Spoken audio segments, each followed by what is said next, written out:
नमस्ते, मैं हूं दीपा सिंह और आप देख रहे हैं हिंदू पोस्ट। नवंबर 2023 में बैंकॉक में हिंदुओं की एक ग्लोबल कॉन्फ्रेंस होने जा रही है। इस कॉन्फ्रेंस में विश्व भर के हिंदू एकत्र होंगे, आपस में नेटवर्किंग करेंगे और इकोनॉमी, एजुकेशन, मीडिया जैसे बहुत ही गंभीर विषयों पर एक्सपर्ट्स को सुनेंगे और विचार विमर्श करेंगे। क्या है वर्ल्ड हिंदू कांग्रेस, ये जानने के लिए हमने बात की वर्ल्ड हिंदू इकोनॉमिक फोरम के फाउंडर, आईआईटी ग्रेजुएट, विश्व हिंदू परिषद के जॉइंट जनरल सेक्रेटरी स्वामी विज्ञानानंद जी से।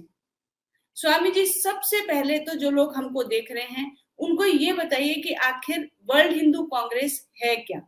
वर्ल्ड हिंदू कांग्रेस की जो चर्चा हो रही है इस वर्ष वर्ल्ड हिंदू कांग्रेस 24, 25, 26 नवंबर को बैंकॉक के इम्पैक्ट कन्वेंशन सेंटर में होने जा रहा है। इसकी शुरुआत जिसको कह सकते हैं 2010 के आसपास हम लोगों ने कॉन्सेप्ट पर काम करना शुरू किया और 2014 में पहला वर्ल्ड हिंदू कांग्रेस।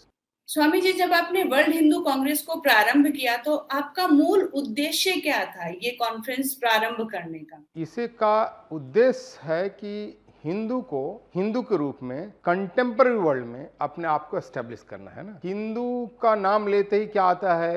या तो पूजा पाठ करने वाला समाज, ठीक है, पूजा पाठ भी हम करते हैं, या समाज जो केवल स्पिरिचुअल है हम वो भी करते हैं। फिर कुछ बीच में आ गया योग करने वाला समाज, है ना। और हमारे विरोधी हमें ऐसे प्रचारित किए थे स्नेक चार्मर वगैरह वगैरह की सारा चीज़ें। तो हिंदू को के रूप में दुनिया में प्रतिष्ठापित करना है।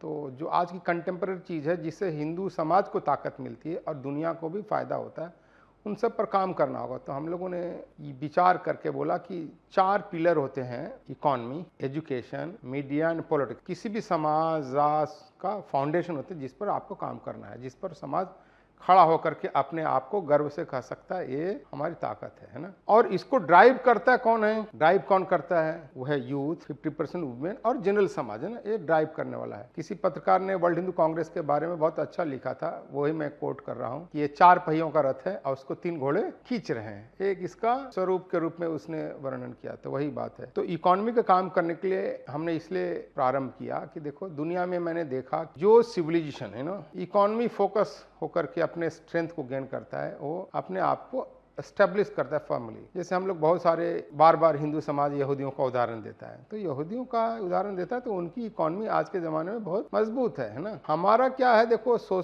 जितना भी हिंदू मूवमेंट शुरू हुआ 1848 में, हिंदू मूवमेंट शुरू किया, आधुनिक काल में बोलता हूँ, जिसको पोस्ट इंडस्ट्रियल रिवोल्यूशन कहते हैं, की शुरुआत किया आर्मुगम नावलर जी ने। श्रीलंका में पैदा हुआ था 1848 में। फिर उसके बाद 20-22 साल के बाद, मैं समझता हूँ 15 साल 20 साल के बाद, स्वामी दयानंद सरस्वती जी ने यहाँ पर भारत में शुरू किया। उसके बाद स्वामी विवेकानंद हैं, उसके बाद हिंदू महासभा है और सनातन धर्म सभा है और बहुत सारे हिंदू संगठन आए हैं ना। सब संस्था कहीं न कहीं सोशियो कल्चरल रिलीजियस मूवमेंट, ये सारे मूवमेंट को ताकत कहाँ से आएगी? इकोनॉमी का, है ना। जब इकोनॉमी हमारा फोकस नहीं होगा, इकोनॉमी सरप्लस नहीं होगा, तो इन सारे संस्थाओं के काम में भी ये सब नहीं जाएंगे। और इकोनॉमी जनरेट करने वाला हमारे समाज का एक सक्सेसफुल अंग होता है ना। तो इसी दृष्टि से मैं देखा कि ये जो गैप एरिया है ना, गैप एरिया जिस पर कोई काम नहीं कर हिंदू के रूप, तो हमने वर्ल्ड हिंदू इकोनॉमिक फोरम बना करके काम। और वर्ल्ड हिंदू इकोनॉमिक फोरम बनाया तो हिंदू के नाम पर ही हमने सबसे पहला कॉन्फ्रेंस हांगकांग में किया, बैंकॉक में किया, वर्ल्ड हिंदू कांग्रेस के पार्ट के रूप में दिल्ली में किया, लंदन में 2015 में किया, 2016 में हमने लॉस एंजल्स में किया, 2017 में हमारे केन्या में होने वाला था बड़ा कॉन्फ्रेंस, वो चुनाव के कारण से वहाँ कैंसिल हुआ, तो 2018 में as a world Hindu congress किया शिकागो में। फिर हमने मुंबई में बड़ा कॉन्फ्रेंस 2019 में किया और हमने रीजनल कॉन्फ्रेंस कई जगह किए, एक डलास में भी किया, डरबन में किया, केन्या में किया, हमने 2 बार कुआलालंपुर में किया, हमने ऑस्ट्रेलिया में किया, न्यूजीलैंड में किया, फिजी में किया, अन्य जगह पर भी किया। एक बार London chamber of commerce industry में भी हमारा कॉन्फ्रेंस हो। तो एक इकोनॉमी के पर हमारा फोकस बढ़ने लगा। दूसरा चीज़ था कि इकोनॉमी को मजबूत है, इस पर करना है तो आपस में सारे हिंदू दुनिया भर के अक्रॉस द वर्ल्ड, जिसको कहते हैं ईस्ट से वेस्ट, नॉर्थ से साउथ। ईस्ट मैंने Auckland to Alaska, Oslo to Johannesburg, मैंने ईस्ट से वेस्ट मैंने Auckland to Alaska, north to south में ओस्लो टू जोहान्सबर्ग। हिंदू सूट आपस में कोऑपरेट कोलैबोरेट करके आगे बढ़े और उसमें कहते हैं अपने आप को ग्लोबल मार्केट एक्सेस को फैसिलिटेट करे, अफोर्डेबल कैपिटल का इकोसिस्टम डेवलप करे, टेक्नोलॉजी का इंटीग्रेशन इम्प्लीमेंटेशन करे अपने business industry, human resource capital को इंटीग्रेट करे अपने बिजनेस इकोनॉमी में। अब जैसे सामान्य दृष्टि से हम लोग बहुत खुश होते हैं कि सत्येंद्र नडेला, सुंदर पिचई, ये सब बड़े बड़े सीईओ हैं अमेरिका में। हमारे एक प्रोफेसर वैद्यनाथन जी कहते हैं we are making other is by our talent, है ना। आप देखो गंगवाल इंडिगो ज्वाइन किए, गंगवाल की एक्सपर्टीज था, हमारा टैलेंट था, उसके कारण से भाटिया और गंगवाल मिल करके दोनों ने इतना बड़ा इंडिगो एयरलाइंस यहाँ डेवलप कर दिया ना। ये टैलेंट है ना, टैलेंट का इंटीग्रेशन। मैं जस्ट उदाहरण दे रहा हूँ। तो इन सब चीजों पर काम करना, फिर यंग लोगों को इंटरप्रेन्योरशिप में प्रमोट करना। नहीं तो आजकल एक बड़ा सिस्टम चला हुआ है कि भाई नौकरी करना यंग लोगों के बारे में, तो इससे तो कोई देश कभी आगे नहीं बढ़ेगा। और छठा चीज है कि व्यापारियों को, बिजनेसमैन को रेस्पेक्ट मिलना चाहिए इस देश के अंदर, क्योंकि इस देश में व्यापारी लोगों को रेस्पेक्ट नहीं मिलता है। और अनफॉर्चुनेट पार्ट क्या है, जो समाज का बैकबोन है, रीढ़ है ना, तो हमारे समाज में क्या कहते हैं, वैश्य समाज को पेट कहते हैं ना। बिना पेट के कहां चलेगा। जो एम्प्लॉयमेंट जनरेट करता है, वेल्थ क्रिएट करता है, टैक्स देता है, अनफॉर्चुनेटली उस समाज में, उस देश में उसको रेस्पेक्ट नहीं है। तो उसको रेस्पेक्ट दिलाना भी हमारा काम है। तो ये वर्ल्ड हिंदू इकोनॉमिक फोरम के माध्यम से हम सब काम करते हैं।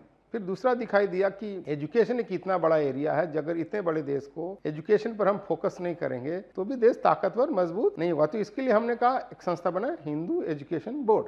हमने क्या किया, देखो हमारे एजुकेशन में क्या क्या कमी है। एक तो हमारा पॉलिसी फ्रेमवर्क अच्छा नहीं है, गवर्नेंस सिस्टम अच्छा नहीं है, फैकल्टी ट्रेनिंग की व्यवस्था नहीं है, कैंपस इन्वायरमेंट हेल्दी नहीं है। तो इन सब चीजों पर काम करना शुरू किया। अब देखो कितना दुर्भाग्यपूर्ण है कि भारत सरकार के G20 के शेरपा हैं, अमिताभ कांत हैं, और वो बोलते हैं कि वो क्या बोलते हैं कि भारत से 2024 तक 1.8 मिलियन 18 लाख बच्चे विदेश पढ़ने जा रहे हैं या जाएंगे। वो सारा पैसा कितना खर्च हो रहा है, $80 बिलियन, 6.5 लाख करोड़ रुपया में फीस देने में जा रहा है। अगर उस पैसे को आप भारत में सेव कर लें तो आप जानते हैं क्या कर, हर साल 50 IIT और 100 IIM हर साल खोल सकते हैं। इतने देश में हमने काम नहीं किया है ना इन सब चीजों पर। आप देखो कि कैलिफोर्निया जो सूखा राज्य कहा जाता है ना, आज के 60 साल के लगभग पहले 1960 के आसपास California higher education master plan बना। तो उन्होंने यूसी सिस्टम, जिसको यूनिवर्सिटी कैलिफोर्निया बोलते हैं ना, यूनिवर्सिटी टॉप लेवल के 10 यूनिवर्सिटी एक छोटे राज्य में जनसंख्या की दृष्टि से उस समय तो मुझे नहीं लगता 1 करोड़ भी उसकी जनसंख्या होगी कि नहीं होगी। फिर उन्होंने फिर स्टेट यूनिवर्सिटी खोले, उसके 23 कैंपसेस हैं, फिर कम्युनिटी कॉलेजेस हैं, है ना। ये सारे देख को जोड़ोगे तो लगभग आज के ज़माने में, आज 2, 2.5, 3 जो भी करोड़ कैलिफोर्निया का जनसंख्या होगा, उसमें 50 लाख इनरोलमेंट है स्टूडेंट का, लगभग 40-50 लाख इनरोलमेंट है, under graduate, post graduate, PhD। और प्राइवेट और तो इन सब की तो भी बात छोड़ दे, स्टैनफोर्ड वगैरह को काउंट नहीं करते। ये सरकारी इंस्टीट्यूट है, पब्लिक इंस्टीट्यूट है, वहां पर बाद में कंप्यूटर का सिलिकॉन वैली बना। देखो ये इसे कहते हैं टैलेंट का। तो भारत को अगर आगे बढ़ना है शिक्षा के क्षेत्र में तो इस पर हमें काम करना होगा। तो इसलिए हम इस पर एक काम करते हैं। मैं जैसे बार बार अपने लेक्चरों में भी मैं ध्यान दिलाता हूँ कि 2003 के बाद चाइना ने अपनी यूनिवर्सिटी को अपग्रेड करने के लिए पैसा लगाया। तो आज देखिए चाइनीज यूनिवर्सिटी के कितना इंटीग्रेटेड बिजनेस इकोनॉमी में, टैलेंट में, रिसर्च में, इनोवेशन में, पेटेंट में हम बहुत आगे हैं। हम तो 50,000 का पेटेंट फाइल किए भारत में, उन्होंने 5 लाख पेटेंट फाइल किए ना। तो एजुकेशन के एरिया में ये सब काम करते हैं। और दूसरा जो एक हम बात कर सकते हैं, आप बता सकते हैं कि भारत में देखो हिंदू स्टडी की पढ़ाई नहीं होती थी, यहाँ इस्लामिक स्टडी था, क्रिश्चियन स्टडी था, लेकिन हिंदू स्टडी की पढ़ाई नहीं होती थी। हमारी टीम ने मिलकर के काम किया। आज देखो भारत के यूनिवर्सिटी सिस्टम में UGC अप्रूव्ड कोर्स है MA हिंदू स्टडी। अगले 10 साल में हमारे अच्छे विद्वान तैयार होंगे तो दुनिया में अपने हिंदू पॉइंट ऑफ व्यू से हिंदू धर्म को डिफेंड कर सकते हैं, आर्टिकुलेट कर सकते हैं, है ना, उसके पॉइंट ऑफ व्यू। तो ये MA हिंदू स्टडी का कोर्स शुरू किया। तो ये जस्ट मैंने कहा इकोनॉमी वाला, एजुकेशन वाला काम है। फिर मीडिया का चीज़ है। तो मीडिया में देखो क्या है कि मीडिया में बार बार लोगों को बोलता हूँ कि मीडिया बहुत इंपॉर्टेंट चीज़। हमारा समाज जो है ना इस पर बहुत ध्यान नहीं देता। हिस्टोरिकली हम इस पर बहुत काम किए हैं लेकिन अब काम नहीं करते हैं ना। अब ऑर्गेनाइज ज़माना है ना, मीडिया का ऑर्गेनाइज ज़माना है, इसमें फंडिंग का है, सपोर्ट का है। देखो ना, पहले एक ज़माना था प्रिंट का चलता था, प्रिंट के बाद टेलीविज़न आया, है ना, प्रिंट खत्म नहीं हुआ, टेलीविज़न आ गया, टेलीविज़न के बाद डिजिटल भी आ गया, है ना। और फिर आजकल तो सोशल मीडिया ये ज़माना है। फिर टेक्नोलॉजी बहुत फास्ट चेंजिंग है मीडिया के अंदर। फिर इंटरटेनमेंट इंडस्ट्री है, इन सब पर भी काम करना कि इंटरटेनमेंट इंडस्ट्री बहुत निगेटिव काम करता है, इसलिए हम इस पर भी काम करते हैं। इसके लिए हमने भी ऑर्गेनाइजेशन बना, हिंदू मीडिया फोरम, इस पर काम करता है। चौथा चीज़ है पॉलिटिकल फोरम, है ना, कि पॉलिटिक्स बहुत इंपॉर्टेंट चीज़ है किसी समाज को सेव करने के लिए, डायरेक्ट करने के लिए। तो हम लोगों ने इसके लिए संगठन बनाया वर्ल्ड हिंदू डेमोक्रेटिक फोरम के माध्यम से भारत से बाहर हम काम करते हैं। ज़्यादा फोकस हिंदू लोगों को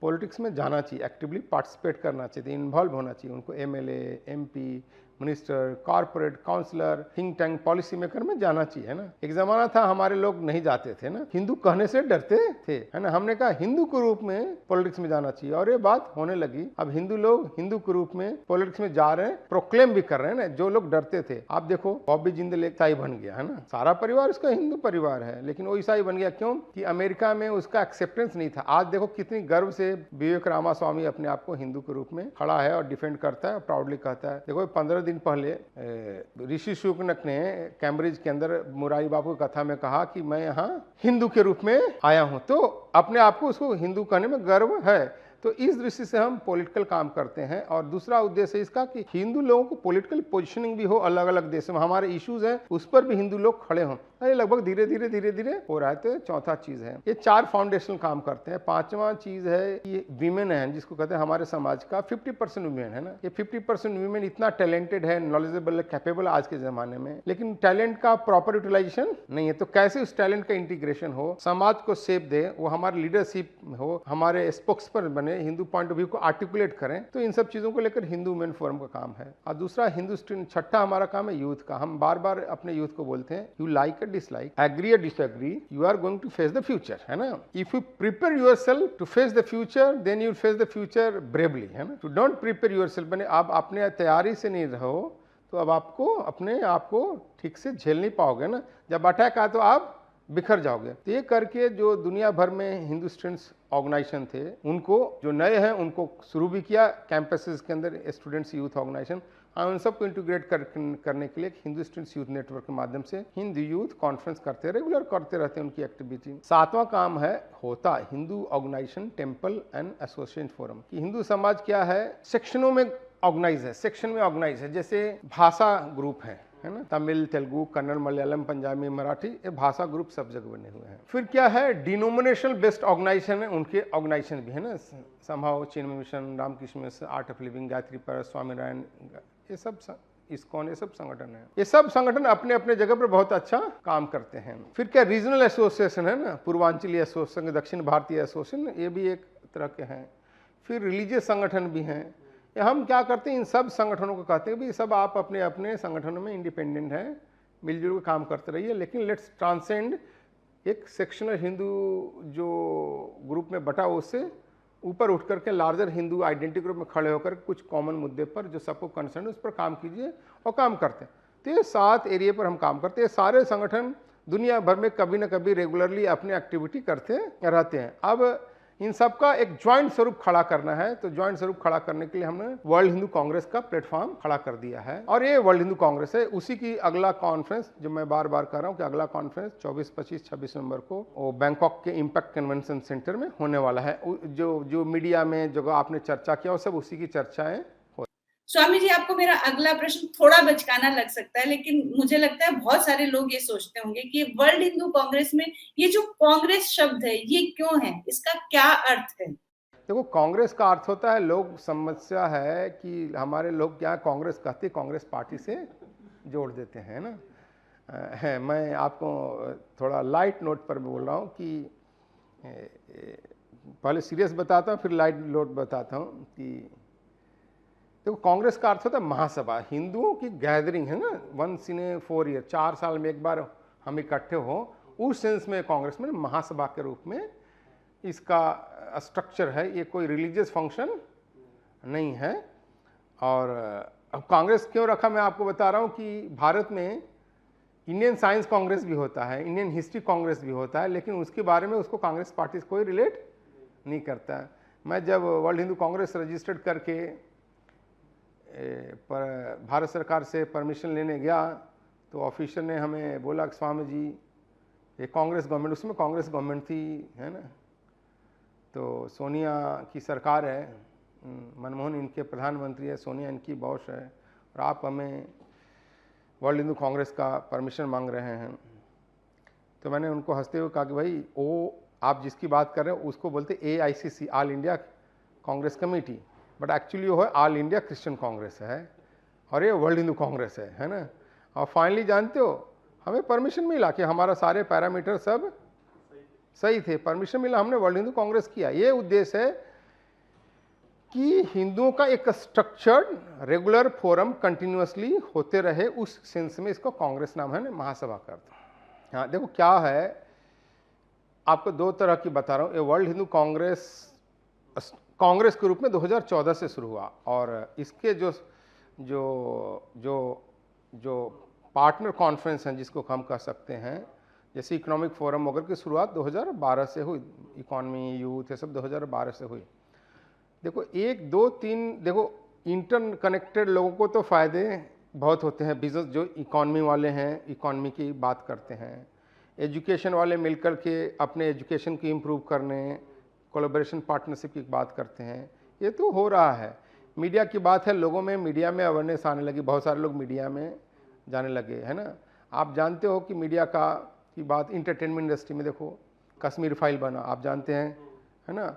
अब केरला स्टोरी बना, अब वैक्सीन वार आ रहा है विवेक अग्निहोत्री का, 72 हुर्रे आ गई ना, अब सावरकर जी पर मुहर। तो आपको एक नेशनलिस्ट इकोसिस्टम इंटरटेनमेंट इंडस्ट्री में भी बनाना है, तो आपको ये मीडिया वाला जो बात है। पॉलिटिक्स में मैं बता रहा हूँ कि पहले लोग, हमारे लोग एमएलए, एमपी, मिनिस्टर, काउंसलर चुनाव इन सब में नहीं लड़ते, अब अच्छी संख्या में हिंदू लोग हिंदू के रूप में जा रहे हैं, खड़े हो रहे हैं, तो एक अच्छी चीज़ है, हो रहा है। तो अब ये सारा जो हम लोग कहते हैं ग्राउंड, तो इस तरह के लेवल पर फायदा हो रहा है।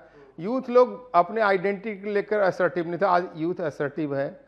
सबसे बड़ा फायदा इन सारा चीज़ों, अपने हर सेक्शन का तो फायदा के साथ लार्जर हिंदू अवेयरनेस, ना हिंदू की प्राइड आइडेंटिटी आ गया है। मैं आपको बता रहा हूँ, मेन स्ट्रीम इंग्लिश मीडिया में भी एक ज़माने में इंडिया इंडिया आ गया था, हिंदी में भी इंडिया इंडिया घुस गया था। अब तो मुझे लग रहा है हर जगह जब हम लोगों ने शुरू किया, हम अपने कहीं भी राइटिंग, पब्लिकेशन, स्पीच, प्रेजेंटेशन में इंडिया वर्ड नहीं करें, भारत यूज़ करेंगे, तो भारत धीरे धीरे वापस हो रहा है, आइडेंटिटी वापस हो रही है।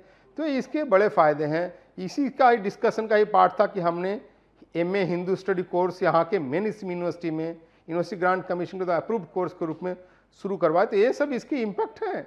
और तो और मैं छोटे छोटे इम्पैक्ट तो मैं बता रहा हूँ। अभी मैं एक जगह गया था, एक शहर में, बड़े शहर में, तो उन्होंने बोला कि वहाँ से कॉन्फ्रेंस में आने के बाद देखा कि आपस में हमारा ग्रुप, जिसको कहते हैं हमारा पीयर सपोर्ट नेटवर्क सपोर्ट करना, तो हमने वहीं से प्रेरणा लेके अपना ग्रुप शुरू कर दिया, और हमारा एक ग्रुप अच्छा चल रहा है बिजनेस इकोनॉमी का। तो ऐसे जिसको कहते हैं, कुछ चीज़ें आपको दिखाई देंगे टेंजिबल बेनिफिट, कुछ इंटेंजिबल बेनिफिट, कुछ बड़े है ना इम्पैक्ट के लिए। जैसे एक बड़ा टेक्नोलॉजी का प्लेटफॉर्म है, उनका अभी बड़ा कॉन्फ्रेंस था। उन लोगों ने, जो पहले बड़े सेकुलर लोग थे, अभी उनका कॉन्फ्रेंस, तो वो लोग आपस में चर्चा कर रहे हैं कि let's make a Hindu a global brand, है ना। तो ये सब जो चीज़ है ना, कॉन्फ्रेंस आ रहा है, ये सब इसके इम्पैक्ट है।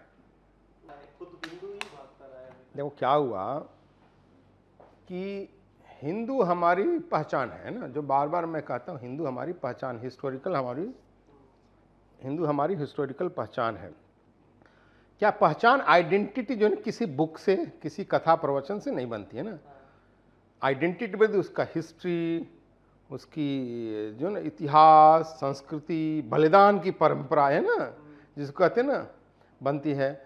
आप देखो राइट फ्रॉम द बिग, जो हम लोग नॉन रिकॉर्डेड, जिसमें हमारे बलिदानी परंपरा है, महाराणा कुंभा से रिकॉर्ड, सांगा, कुंभा और महाराणा प्रताप, शिवाजी, इन सब लोगों ने हिंदू धर्म की लड़ी हैं, हिंदू धर्म के लिए बलिदान हुए।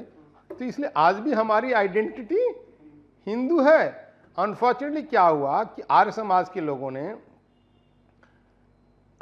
लोगों को हम नहीं बोलते हैं उतना, क्या हुआ 18th 19th सेंचुरी और 17th 18th सेंचुरी के पीरियड में, basically 18th century 19th century में, कुछ मुस्लिम स्कॉलर लोगों ने हिंदू शब्द का अपने डिक्शनरी में नाम लिखा।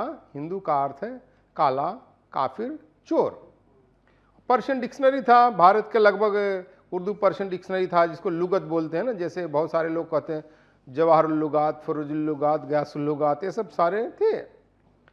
अब भारत में भी वही डिक्शनरी सब चलते थे, उन्हीं लोगों ने लिखा, भारत में लिखा, उन्हीं का चलता था, तो हमारे भी लोग उससे प्रभावित थे। तो स्वामी दयानंद सरस्वती ने इसके बारे में सबसे पहले कहा 2 लेक्चर में पुणे में कि हिंदू बोला, और उसके बाद उन्होंने बोला कि हम तो धर्म भ्रष्ट हुए तो हुए, नाम भ्रष्ट नहीं होने चाहिए ना।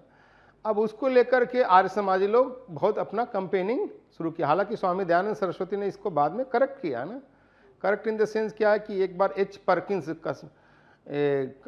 अमृतसर में एक ब्रिटिश कमिश्नर था, उनसे पूछा कि आपका हिंदू धर्म तो सूत के धागे के समान है ना। तो स्वामी जी ने कहा कि हिंदू धर्म जो है ना लोह के समान वज्र है, ऐसे ही शब्द है, लोहा टूट जाए तो टूट जाए, हिंदू धर्म कभी टूट नहीं सकता। उन्होंने उदाहरण दिया कि देखो यहाँ मूर्ति पूजा करने वाले हैं, कोई भी मूर्ति पूजा नहीं करते, कोई साकार की पूजा करता है, निराकार की पूजा करता है, कोई भक्ति मार्ग करता है, कोई वर्ण व्यवस्था में मानता है, कोई छुआछूत में मानता है, कोई छुआछूत में नहीं मानता है। ऐसे बहुत सारे उदाहरण दिए। कोई जीवन भर यति रहते हैं, कोई पानी छान कर पीते हैं, जैन सभी तरह के लोग हैं। वो बोलते हैं सभी के सब हिंदू हैं, इनको हिंदू धर्म से कोई निकाल नहीं सकता। ये बहुत बड़ा स्टेटमेंट था स्वामी जी का ना। और ये हिंदू धर्म समुद्र के गुण रखता है ना। तो ये स्वामी जी की बात है। लेकिन बाद के आर्य समाजियों ने जो मूर्ति पूजा करने वाले हिंदुओं को एक डेरोगेटरी मीनिंग से बुलाते थे, पौराणिक है ना, अपने आप को वैदिक कहते थे, अपने आप को वैदिक कहते थे। और उसी जो पर्शियन रेफरेंस को लेकर के अपने कहा कि हमें हिंदू नहीं कहना, आप उनको पौराणिक बोलते थे। तो पौराणिक जो हिंदू समाज था, हिंदू पर ऑलरेडी अटैक हो चुका था। वो डर भय से हमारे लोगों ने क्या किया, डर भय से एक नया शब्द शुरू कर दिया है ना, सनातन धर्म है ना, सनातन धर्म। मैं सबको बोलता हूँ, मुझे कहीं बता दो कि हमारे जो hero, great hero Rana Pratap, Shivaji या किसी ने भी कहा हो कि मैं सनातन धर्म के लिए लड़ रहा हूँ, बलिदान हो, कहीं नहीं है। क्या है, आर्य समाजी लोगों ने अपनी संस्था का नाम लिया आर्य प्रतिनिधि सभा है ना। सबसे पहले उनकी संस्था बनी पंजाब आर्य प्रतिनिधि सभा। उसके ही काउंटर में उन्होंने बनाया अपना सनातन धर्म प्रतिनिधि सभा है ना। और उसके बाद में कुछ हमारे साधु संतों ने, खासकर जैसे कहा जाता है करपात्री जी ने स्लोगन दिया, धर्म की जय हो, अधर्म का नाश हो, पानी सद्भावना हो, विश्व का कल्याण हो, सनातन धर्म की जय, इस तरह की शुरू की ना। तो मेरा कहना है कि सनातन धर्म हिंदू धर्म का एडजेक्टिव होता है ना। सनातन वर्ड जो है ना, सनातन वर्ड हिंदू धर्म का एडजेक्टिव हो सकता है, विशेषण हो सकता है। एज ए सनातन धर्म के रूप में, प्रॉपर नाउन के रूप में नहीं हो सकता, क्योंकि प्रॉपर नाउन के रूप में हमारी आइडेंटिटी हिंदू है, उसी के नाम पर हमें खड़ा होना चाहिए, वही हमारी आइडेंटिटी है। मल्टीपल आइडेंटिटी में जाओगे तो अगेन वही शब्द है ना, डिफ्टिस्ट वर्ड के रूप में एक्सेप्ट होगा। और हमें जो इस्लामिक प्रोपेगेंडा है, मुस्लिम प्रोपेगेंडा, उनका डिक्शनरी में उसको एक्सपोज करना चाहिए। एक्चुअली क्या है, पर्शियन डिक्शनरी में भी हिंदू का अर्थ बहुत अच्छा है ना। एक ओल्ड पर्शियन में बोलते हैं ए ब्लैक मोल ऑन मिस्टेक, लड़कियों के गाल पर होने वाला काला तिल है ना, यानी ब्यूटी स्पॉट है ना, इंग्लिश लिटरेचर में बोलते हैं। अब देखो वो जो डिक्शनरी वालों ने क्या किया, बाकी सारा अच्छी चीज को हटा के वहां काला रख दिया। लड़कियों का दिल चुराने वाला प्रेमी है ना, वो और चीज अच्छी चीज को हटाकर चोर बना दिया है ना। तो ऐसे उन्होंने डिक्शनरी में लिख दिया। अभी देखो, मैं इसी चीज को एक बार नरेट कर रहा था, तो मैंने कहा कि अरबी में हिंदू का अर्थ सुंदर है ना। तो आप देखो, अभी अभी दुबई की राजकुमारी जो पैदा हुई, जो प्रिंसेस पैदा, उसका नामांकन उन्होंने हिंद रखा है। तो हमारी हिंदू शब्द कभी गलत अर्थ में नहीं था। कोई आपको गलत शब्द में करता है तो उससे आप डर करके, भय करके अपनी आइडेंटिटी चेंज करते हो, गलत है। तो सोशल मीडिया में कई लोगों ने आजकल सनातनी बोल रहा, ये सब डिफ्टिस्ट आर्गुमेंट है, इसका कोई मतलब नहीं है। मैं सबको, दुनिया को कहता हूं, मुझे बताओ एक भी कि 125 साल पहले से, यानी 1875 से पहले कहीं पर भी सनातन धर्म एक शब्द के रूप में, एक शब्द ना, as a proper noun Hindu को आइडेंटिटी है क्या? नहीं है। तो जो हमारी आइडेंटिटी, जिसके नाम पर हमारे हीरो मरे, बड़े बलिदान हुए, आज हमारी आइडेंटिटी, उसको ही एक्सेप्ट करके हमें आगे बढ़ना है। क्योंकि मल्टीपल टाइम आप आइडेंटिटी का कंप्रोमाइज करोगे तो उसके कुछ अचीवमेंट नहीं होने वाला है। एक प्रश्न जो हर किसी के दिमाग में जरूर आएगा, और वो ये कि अगर वर्ल्ड हिंदू कांग्रेस का आयोजन हो रहा है तो ये आयोजन बैंकॉक में क्यों किया जा रहा है? देखो, क्या था कि कुछ चीज करने के लिए एक स्ट्रेटेजिक थॉट प्रोसेस थी ना, कि भारत में हम लोगों ने पहला वर्ल्ड हिंदू कांग्रेस किया था 2014 में। उसका दो मेन कारण थे भारत में, कि कोई भी स्टार्ट करने के लिए हिस्टोरिकल ओकेजन चाहिए। तो राष्ट्रीय स्वयंसेवक संघ के संस्थापक जो थे, परम पूजनीय डॉक्टर केशव बलिराम हेडगेवार, जिनको हम लोग संघ में आद्य सरसंघ चालक कहते हैं, उनकी 125वीं जन्म जयंती थी और विश्व हिंदू परिषद का 50वां वर्ष हो रहा था, है ना, स्वर्ण जयंती का। तो हमने सोचा कि कोई भी चीज करने के लिए इससे अच्छा अकेजन नहीं है, तो हमने कहा पहला वर्ल्ड हिंदू कांग्रेस दिल्ली में, उसी के अकेजन में हमने किया। ये हमने इंट्रोडक्टरी रिमार्क में भी बताया था हम क्यों कर रहे हैं। फिर अब 4 साल के बाद इसको करना था कि पिछले के 3 साल में कुछ होमवर्क, सारा फॉलोअप, ये सब अलग अलग फोरम अपना सब करेंगे। तो 2018 में उसका उद्देश्य था कि देखो स्वामी विवेकानंद का लेक्चर सितंबर 11, जिसको 11 सितंबर को ही स्वामी विवेकानंद का लेक्चर हुआ था वहाँ शिकागो में, है ना, वो फेमस लेक्चर जिसको यूनिवर्सल मैसेज दिया, हिंदू का मैसेज था, ब्रदरहुड का। अब उसी 11 सितंबर को ट्विन टावर भी तोड़ दिया गया, है ना, अमेरिका में। अब बाद में सितंबर 9/11 के रूप में उन्हीं का हावी हो गया, हमारा तो दब गया। तो हमें अमेरिका में दूसरा कॉन्फ्रेंस शिकागो में, जहां स्वामी जी का लेक्चर था, उसी के उपलक्ष्य में वो हमने वर्ल्ड हिंदू कांग्रेस दूसरा किया, अमेरिका को बताने, दुनिया को बताने कि एक सिविलाइजेशन ने सितंबर 11 को आपका ट्विन टावर तोड़ दिया और एक ने उसी दिन आपको यूनिवर्सल मैसेज दिया ब्रदरहुड का ना। अब आपको कौन स्वीकार करना है, तो अपनी बात को आज के जमाने आपको बताना पड़ेगा। उस उपलक्ष्य में किया था, जब पहले भारत में किया, फिर वेस्ट में चले गए,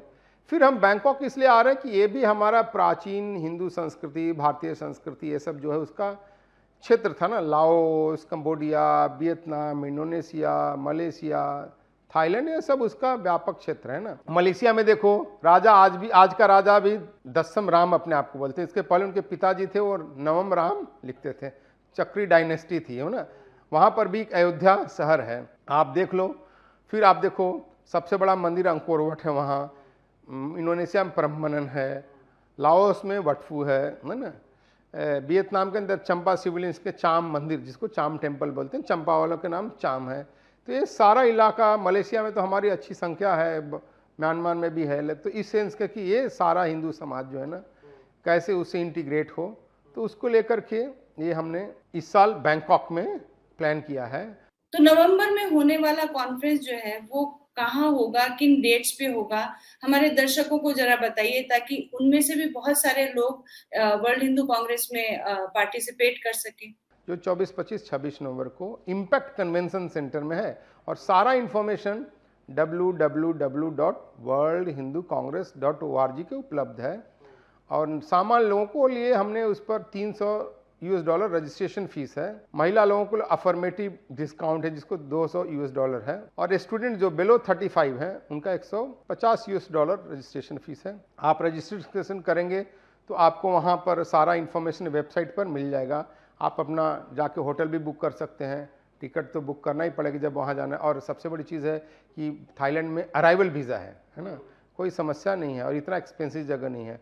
तो दुनिया भर के लगभग 60 देश के हिंदू आएंगे, पार्टिसिपेट करेंगे, हिंदू मिलेंगे जुलेंगे, तो हिंदू का पुनरुत्थान होगा ना, ग्लोरी होगा। ये तो इन सब चीज़ों को, और हिंदू का जो लॉस्ट कॉन्फ्रेंस वो वापस आ रहा है।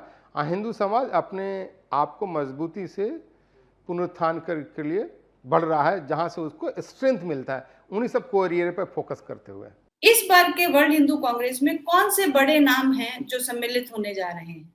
देखो हमारे यहाँ सब हिंदू बड़े हैं, हम तो मानते हैं कि सभी हिंदू बड़े हैं, सारे बराबर हैं।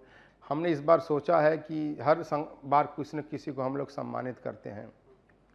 तो जो पहले कॉन्फ्रेंस में हमने दलाई लामा जी को सम्मानित किया था और स्वामी दयानंद सरस्वती जी को सम्मानित किया था। फिर शिकागो हमने 4 हिंदू संगठनों को सम्मानित किया, जिसके अंदर गीता प्रेस गोरखपुर का पहली बार इंटरनेशनल प्लेटफॉर्म पर सम्मान हुआ। फिर BAPS स्वामीनारायण को हुआ, चिन्मय मिशन का हुआ और इस्कॉन को सम्मान किया था ना, उस सेंस में हम लोगों ने किया था। इस साल हम लोगों ने कहा कि माता अमृतानंदमयी का भी हिंदू समाज में बड़ा कंट्रीब्यूशन है सेवा के क्षेत्र में, तो उनका सम्मान हो रहा है। भारत सेवा संघ है ना, हिंदुओं का कह सकते ऑर्गेनाइज तरीके से पहला हिंदू नाम से ऑर्गेनाइज संगठन उन्होंने शुरू किया, तो उनको भी हम लोग सम्मानित कर रहे हैं। और एक अमेरिका के हवाई द्वीप में रहने वाले गोरे हिंदू लोग हैं, मेरे पास दूसरा शब्द नहीं है, उस सेंस में नहीं बोल रहा हूँ, वही लोग अमेरिकन हिंदू कह सकते हैं, वो लोग हुए हैं। वो लोग काफ़ी अच्छी मैगजीन हिंदुइज्म टुडे वहाँ से पब्लिश करते हैं, दुनिया भर में चाहता है और बड़ा हिंदू धर्म का वो लोग काम करते हैं, उनका भी इस बार हम लोग सम्मान कर रहे हैं। तो ये लोग जिसको बड़े लोग में आ रहे हैं। फिर ऐसे क्या है, बिजनेस इकॉनमी में कह सकते हो, जैसे जो टेक्नोलॉजी के फील्ड से, इंडस्ट्री के फील्ड से श्रीधर वेम्बू जोहो के हैं CEO आ रहे हैं, स्कैनरे के CEO विश्व प्रसाद अलवार हैं, और ऐसे बिजनेस इंडस्ट्री के बहुत सारे लोग जो हमने देखा मैन्युफैक्चरिंग के, है ना, और टेक्नोलॉजी के, फाइनेंस के ऐसे आ रहे हैं। जब बॉम्बे स्टॉक एक्सचेंज CEO आ रहे हैं, है ना, ऐसे बहुत सारे लोग आ रहे हैं। तो ऐसे लोगों का एक इकोनॉमी का पैनल है। एजुकेशन के पैनल में भी हमारे कई वाइस चांसलर आ रहे हैं, एकेडमिशियन आ रहे हैं, एजुकेशनिस्ट आ रहे हैं, जो एजुकेशन से रिलेटेड इस पर हम लोग काम कर रहे हैं। मीडिया में आप जानते हो कई लोग जो फेमस हैं, आप सब जानते हैं, ये सब सिनेमा वाले जो हमारे लायक सिनेमा तो दुनिया बनती है, जो हमारा एस्पिरेशनल बात है करने वाले, विवेक अग्निहोत्री हैं। फिर ये जो सिनेमा है, क्या नाम, कश्मीर फाइल के डायरेक्टर हैं, प्रोड्यूसर है सुदीप्तो सेन, ये लोग भी आ रहे हैं, है ना। तो और भी कई लोग हैं। फिर मीडिया में जो प्रिंट मीडिया है, डिजिटल मीडिया है, सब मीडिया के क्षेत्र के लोग आ रहे हैं। तो मीडिया का है। पॉलिटिक्स में देखो कई जगह हमारे कार्यकर्ता जो अच्छे हैं, है ना, कहीं जगह फॉरेन में मिनिस्टर हैं, सीनियर मिनिस्टर हैं, फाइनेंस मिनिस्टर हैं, डिप्टी प्राइम मिनिस्टर है, वाइस प्रेसिडेंट है, प्रेसिडेंट हैं, उनमें से भी बहुत सारे लोग कन्फर्म किया आए हैं। भारत से हमने बहुत ज़्यादा लोगों को, तो क्योंकि पॉलिटिक्स से हम बुलाते नहीं हैं, केवल हमने योगी जी को स्पेशल दृष्टि से बुलाया है, उत्तर प्रदेश के चीफ मिनिस्टर योगी जी, वो आएंगे। तो ऐसा उसका एक स्ट्रक्चर है और सब लोग आ रहे हैं। और दुनिया भर के हिंदू संगठन के लीडरशिप भी आएंगे, भारत के भी आएंगे, और सभी बड़े बड़े संस्थाओं के भी लीडरशिप वहाँ पर उपस्थित रहेंगे। स्वामी जी, हमारे दर्शक ये जानना चाहेंगे कि किस प्रकार के लोगों को वर्ल्ड हिंदू कांग्रेस में एज ए डेलीगेट रजिस्टर करना चाहिए और क्यों करना चाहिए, उनको क्या, इससे क्या लाभ होगा? देखिए, पहला चीज़ है कि जो हिंदू इस भाव से है कि हमें हिंदू के पुनरुत्थान में भाग लेना है, काम करना है ना, तो ऐसे सभी हिंदू एक्टिविस्ट लोगों को आना चाहिए, जिनको लगना कि हिंदू को हमें आगे बढ़ाना है, काम करना है। दुनिया भर के हिंदू एक्टिविस्ट जो है ना, हिंदू पुनर्जागरण में उत्साह लेते हैं, भाग लेते हैं, काम करना चाहते हैं, उनको लोग आना चाहिए, है ना। दूसरा चीज़ है कि जो बिजनेस इकॉनमी में वाले हैं ना, हमें दुनिया भर में अपने बिजनेस इकॉनमी को फैलाना है। जो बिजनेस वाले हैं, इंडस्ट्री वाले, इंडस्ट्रियलिस्ट हैं, बिजनेसमैन हैं, बैंकर हैं, है ना, इन्वेस्टर हैं, टेक्नोक्रेट हैं, प्रोफेशनल्स हैं, उन सबको आना चाहिए। एजुकेशन में जो एजुकेशन इंस्टीट्यूशन चलाते हैं ना, या वाइस चांसलर हैं, प्रोफेसर हैं, एकेडमिया वाले, उनको आना है। मीडिया के क्षेत्र में जिसको मैं बोलता हूँ इंटरटेनमेंट इंडस्ट्री वाले, प्रिंट वाले हैं, टेलीविज़न वाले हैं, डिजिटल वाले हैं, सोशल मीडिया, सब इनको भी आना चाहिए। ऐसे पॉलिटिक्स वाले हैं, जो मैं भारत से बाहर की मैं पॉलिटिशियन को कह रहा हूँ कि, और उनको आना चाहिए, और आ रहे हैं अब सबको। यूथ है, वीमेन है, जो वीमेन के रूप में कुछ कंट्रीब्यूट करना चाहते हैं समाज में, उनको आना चाहिए। और हिंदू संगठन के लीडरशिप सभी तरह के, जो भाषा संगठन है, रीजनल संगठन है, मंदिर हैं, डिनोमिनेशन, उनके सब संगठन को इसमें रजिस्टर्ड करके पार्टिसिपेट के आना चाहिए और हिंदू पुनरुत्थान में भाग लेना चाहिए। स्वामी जी, अगर सोचे कि भारत से कोई व्यक्ति है जो वर्ल्ड हिंदू कांग्रेस में पार्टिसिपेट करना चाहता है, तो रजिस्ट्रेशन के लिए उनको क्या करना होगा? ये रजिस्टर करने के लिए क्या, वो वर्ल्ड हिंदू कांग्रेस का वेबसाइट है www.worldhinducongress, है ना, वन वर्ड है .org। वहाँ पर जाएंगे तो सारा इन्फॉर्मेशन वेबसाइट पर, सारा चीज़ आजकल डिजिटल है।